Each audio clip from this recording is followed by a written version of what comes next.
ఛత్తీస్గఢ్ మాజీ సీఎం కాంగ్రెస్ నేత భూపేష్ బఘేల్ పై కేసుల ఉచ్చు బిగుస్తోంది. ఇప్పటికే మద్యం కుంభకోణానికి సంబంధించి ఆయన నివాసంలో ఈడీ సోదాలు జరుపుగా తాజాగా బెట్టింగ్ యాప్ వ్యవహారంలో సీబీఐ దాడులు నిర్వహిస్తోంది.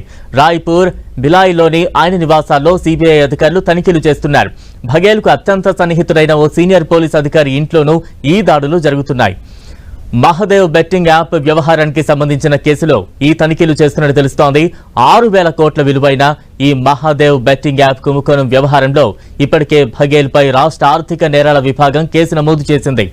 2023లో జరిగిన ఛత్తీస్గఢ్ అసెంబ్లీ ఎన్నికలకు ముందు మహాదేవ్ ఈ స్కామ్ వెలుగులోకి వచ్చింది. బెట్టింగ్ యాప్ ను రూపొందించేందుకు అప్పట్లో సీఎంగా ఉన్న భూపేష్ తనను ప్రోత్సహించారని, ఆయనకు 508 కోట్లు చెల్లించాలంటూ యాప్ యజమాని శుభం సోని సంచలన ఆరోపణలు చేశారు. ఈ ఆరోపణలను బఘేల్ ఖండించారు. అనంతరం దీనిపై దర్యాప్తు చేపట్టిన ఈడీ ఈ కుంభకోణంలో పలువురు కీలక రాజకీయ నేతలు, అధికారుల పాత్ర ఉన్నట్లు పేర్కొంది. ఈ నేపథ్యంలో తాజాగా బఘేల్ నివాసంలో సీబీఐ దాడులు జరపడం ప్రాధాన్యత సంతరించుకుంది. ఈ సోదాలపై మాజీ సీఎం స్పందించారు. కాంగ్రెస్ పార్టీ కీలక సమావేశం కోసం తాను ఢిల్లీ వెళ్లబోతున్న సమయంలో సీబీఐ తమ నివాసానికి వచ్చినట్లుగా తెలిపారు. బీజేపీ కుట్రలో భాగంగానే తనపై ఈ దాడులు చేస్తున్నట్లు ఆరోపించారు.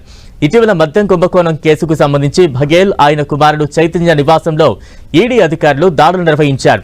ఆ సోదాల సందర్భంగా 30 లక్షల నగదు, పలు పత్రాలను స్వాధీనం చేసుకున్నారు. అయితే తనిఖీల అనంతరం తిరిగి వెళుతున్న ఈడీ అధికారుల వాహనాలపై నిరసనకారులు రాళ్లు రువ్వడంతో ఉద్రిక్తతలు చోటు చేసుకున్నాయి.